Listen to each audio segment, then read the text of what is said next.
Kim Chiu at Paolo, nagbonding sa huling araw sa kanilang set, mga cast na busog sa mga pagkain.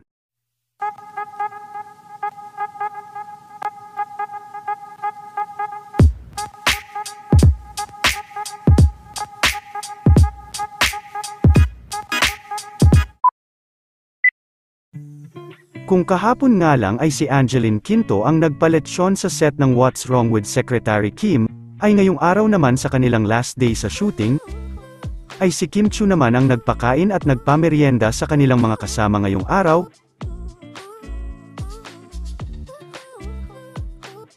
Maging ang matalik na kaibigan nito, at Showtime host na si Ryan Bang, ay nagpadala din ng mga pagkain sa kanilang set. Pa-last day ni Ryan Bang sa set ng What's Wrong with Secretary Kim, Thank You at Dukap Manila and Ryan Bang.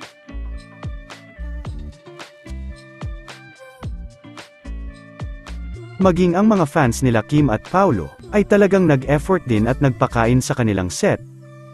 Tila may birthday party naman sa dami ng mga pagkain, sina Kim Chiu at Paolo naman ay makikita din na masaya at nag-e-enjoy sa kanilang huling araw.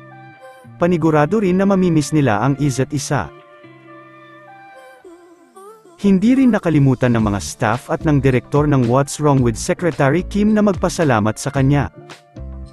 Thank you, Kimi!